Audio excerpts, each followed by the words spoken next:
Well, they got a dilemma over there at the Zone, and we're going to talk about it in a nice lengthy video. We back. Goodfellas Sports TV. Y'all know what the business is. We grinding. Appreciate everybody for checking in. One time for the one time we grinding. Make sure you check us out on Twitter. That link's in the description, man. And share all the videos and, retweet the videos out. We tweet every video that we produce. Definitely appreciate everybody for checking in.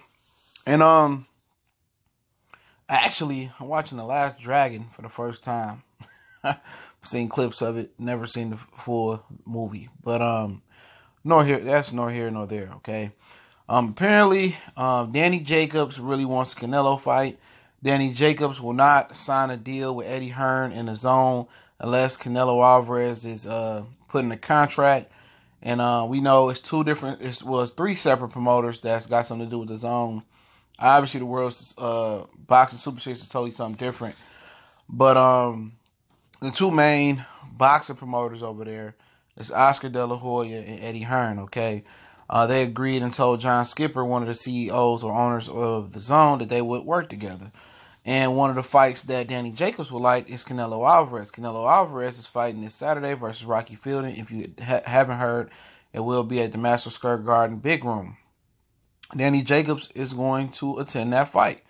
But also, there's rumors that Triple G and Canelo Alvarez 3, the trilogy, is on tap for Cinco de Mayo weekend this year.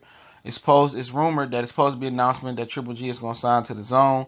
There's also inklings I've been seeing all day that Triple G Promotions and the Zone and Triple G Promotions and Golden Boy Promotions both have T-Mobile Arena date reserved. I think it's May 5th for Canelo Alvarez Triple G trilogy fight. Okay. That has a lot of implications, man. This is really can change the course of the middleweight division. I'm pretty much on the point of boxing. I'm tired of talking about hypothetical fights. Every fight that we deserve in boxing is a hypothetical right now, from AJ to Wilder to Canelo to Danny Jacobs to Jamal Charlo Triple G to Jamal Charlo Canelo Alvarez. I mean, you can go on and on. Fights that should be made. Gervonta Tank Davis versus Lomachenko. I mean, just fights that should be made. Terrence Crawford, Errol Spence. Sean Porter versus Errol Spence. I mean, so many hypothetical fights. And we talking about these guys are retired fighters, and we love to see this fighter from this era. But all these dudes are really prime, and they are coming into their prime right now. And you still not getting the fights that you want to see in boxing, just producing a lot of bullshit, okay? But to get in this situation is really deep because it's inklings that Danny Jacobs, like I said, won't commit to Eddie Hearn or the Zone until they put Canelo Alvarez into the contract. He wants to be there to call out Canelo Alvarez after the Rocky Fielding fight. Then again, like I said before, Triple G Promotions, Canelo Alvarez, Golden Boy Promotions have that venue on lock. They had T-Mobile Arena reserved. Now, Golden Boy said they haven't got into any negotiations with Triple G yet.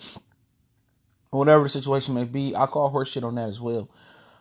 Because Eric Gomez is really mum. He's part of Golden Boy. He's really mum on Jaime Munguia, and I heard Jaime Munguia is signed a huge deal to the Zone, and he's going to stay with the Zone. They're waiting to announce that fight. You feel me? So, at the end of the day, trust me, and I can just tell you this right now, you won't see Jaime Munguia unifying with neither one of Jamil Charlo or Jared Hurd no time soon. Okay? And if you stick around a little bit longer and actually soak up this game, soak up this knowledge, I'll let you in on a little nugget as well too regarding Jaime Munguia. That's really gonna probably be shocking news to some people that I heard from somebody really close to him. But now, Danny Jacobs is a promotional free agent. I've been saying that for a month since he fought. It was his last fight with Matchroom USA. It was his last fight with HBO. All right. Now, he really wants the Canelo fight. I think he really would like to stay with Matchroom USA. I think he would like to stay with Eddie Hearn for a Canelo fight. I don't really think he wants to fight Jamal Charlo. Let me tell you that. He doesn't want to fight Jamal Charlo. So he doesn't want to go back to Premier Boxing Champions. So what you may have is the case that Danny Jacobs might fight on a fight-by-fight basis with the Zone. Okay? Danny Jacobs is not going back to Premier Boxing Champions, which I thought he may, but I don't think he's going back to Premier Boxing Champions. I would think he's just going to be on fight-by-fight deal with the Zone. He would rather fight in the Zone, especially if the money right.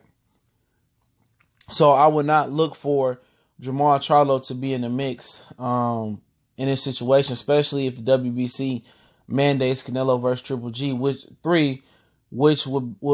would kind of trigger to me that Jermall Charlo, if he is smart or if he really wants to be the best and want to fight the best and want to make a lot of money, he should sue the WBC. Okay, he should kill his WBC pipe dreams. He should sue them. They're waiting until top of 2019 to order his new mandatory, but his old mandatory, it was his title eliminator. Excuse me, was Triple G. Okay, Gennady Golovkin. Gennady Golovkin didn't want that fight. Jermall was calling for the fight. Jermall signed to Willie Monroe to stay busy. Then Tom Loeffler came out and said, well, that's the fight that we wanted. We can't make that fight because, Jermall Charlo fighting Willie Monroe, a guy that Triple G beat 3 years ago, whatever it was. Total hogwash. Okay? Total hogwash. They weren't trying to make that fight, and all of a sudden, Triple G is now going to get a shot at the WBC title without having to fight a title eliminator versus Jermall Charlo. So what the WBC is going to do to protect Canelo Alvarez, which they could have easily stripped Jermall Charlo the interim title for missing the drug test, but they did not do that. But that might have been inconsistent from what they've done in the past, okay? So I will say that, and if they had to strip him, they had to strip Jamel to be consistent, all right? So they didn't want to strip Jamel and miss out on that payday between her and Jermall Charlo, but that's here nor there. But the WBC need to be sued in this situation. If Jermall Charlo don't get irate, don't get upset, if you just sit there and allegedly, it was reported that he was taking step-aside money. That never got confirmed. But if he was taking step-aside money and you don't hear him get angry or irate with the WBC or Triple G, skip a title eliminator and then get mandated without following the WBC rules, basically breaking the WBC rules by not fighting him in the title eliminator, Jermall Charlo, and get to fight Triple G, and he don't get upset, he don't get mad, trust and believe me, it's 100% chance, or I say 99.9% chance he's getting paid from Triple G Canelo to step aside. If that scenario happens in the way I said it is, and I'll repeat it. The scenario was this. Jermall Charlo, okay, was supposed to fight Triple G for the mandatory to Canelo Alvarez in May. What happened was Triple G didn't want to take the fight. So now, instead of fighting a title eliminator, like the WBC order, after Triple G asked for a voluntary mandate to fight Canelo, they turned around and said, you got to fight Jermall.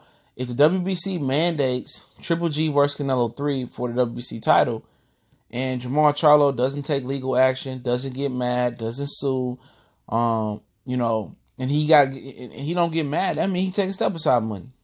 I'm 99.9% sure about that. So at the end of the day, if he ain't complaining, if he ain't irate, if he ain't taking legal action, if he ain't really calling out the WBC, well, he comfortable with being an interim title. I'm not going to fight for these fighters no more.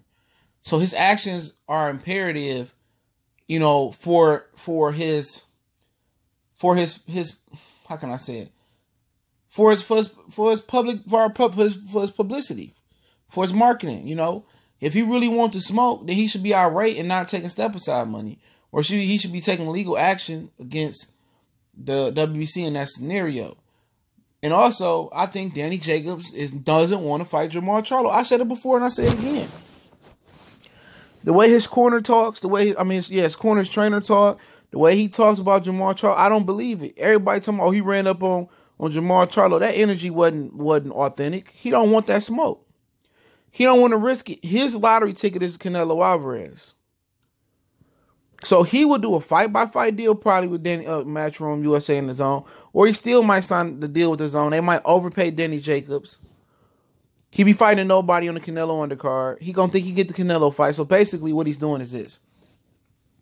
Danny Jacobs, Demetrius Andrade is basically selling their souls for Canelo fight to go get robbed and make a bunch of money. So basically, everybody in the scenario is selling their belt. Look here, man. This man is worth $350 $365 million to the zone. So you think you multi-million-dollar fools, man. You think you $2-3 million fight dudes. Even if you $10 million fight, which none of them dudes will be $10 million to fight between Demetrius Andrade and Canelo Alvarez. Demetrius Andrade and Danny Jacobs, excuse me. None of them dudes is $10 million fight, but let's just say it was. You think a dude got a $365 million contract for 10 to 12 fights, you think you going to be able to beat him in the ring? For one, Danny Jacobs is a beta male, you know, when he fight in the ring. I don't mean as a man. I think he's 100. When he get in the ring, when I say beta male, he ain't the king of the ring. He doesn't dominate the ring. He doesn't press the action. He's not aggressive enough. His mentality voice might be deep, might be aggressive, might talk shit, might act like he confident. When Danny Jacobs get in the ring, Jacobs' goal is not to get a knockout. Demetrius Andrade's goal is not to get a knockout. Both of their goals is to outbox you, you know. And Andrade is a better boxer than Danny Jacobs. No doubt about it. Danny Jacobs is probably a better fighter, but Andrade doesn't carry the power to get the knockout. So if you're not knocking out Canelo Alvarez, long story short, on his own, if he was invincible fighting in Vegas, fighting on Showtime, or fighting on HBO, I mean, he's going to be invincible to beat. You're going to have to knock him out and get a 50 count. Okay? So all these dudes are selling their belts, selling their souls, selling their ass to the zone. Because at the end of the day, if you make a bunch of money fighting Canelo Alvarez and you still got a guaranteed contract with the zone after the Canelo Alvarez fight, you still gonna get good money. So basically, this is a scam for the boxing fans. Look here, man. You talking about atrocious robberies and y'all call it a close fight, a robbery between Fury and Wilder. Watch the type of shit you gonna get on the zone with Canelo Alvarez. Watch. Okay. Canelo gonna fight Triple G next in the third fight. I'm pretty sure about that, okay? Danny Jacobs is gonna sign over there. They're gonna overcompensate him. He ain't gonna get the Canelo fight contract, but he eventually get the Canelo fight, probably not next year, but 2020 or whatever. Okay? He gonna get that fight. He gonna claim he got robbed. He gonna lose that fight. Andrade eventually gonna get that fight. He gonna claim he got robbed. He outboxed Canelo. They in it for the check, okay? Jamal Charlo, don't bring that bag. If Jamal Charlo doesn't take legal action against the WBC and doesn't get mad because he didn't get the fight and Triple G broke the rules, that mean don't fight for that man. That man know his situation, man. He get money under the table. If that really happened, he ain't mad. He get money under the table. He happy being an interim title holder. So you can't get angry for somebody that don't get angry, not angry at the system. You feel what I'm saying? So at the end of the day, it's a big fiasco, man. At the end of the day, Canelo probably gonna fuck around and be undisputed at 160. You know, all his major fights have been by robbery or close or questionable decision. That's why I really can't rank him over Terrence Crawford pound for pound, especially with the computer raw test hanging over his head. So he was juicing, okay, and still barely beating old guys like Cotto. Still not knocking out guys like old Shane Mosley. Still losing to Grandpa Floyd Mayweather. Okay, still getting outboxed by Austin Trout in some people's opinion. Could knock out old Triple G in the second or the first fight. Triple G going over there for retirement fund, man. Hey, but it is what it is. Goodfellas Sports TV. You can check us out on Facebook, Twitter. Also got a Facebook group. Want to make a donation to the channel? That link's in the description as well. Also, you can reach out to me in the email. Appreciate everybody for checking in one time for the one time. Make sure you hit the subscribe button, bell icon button.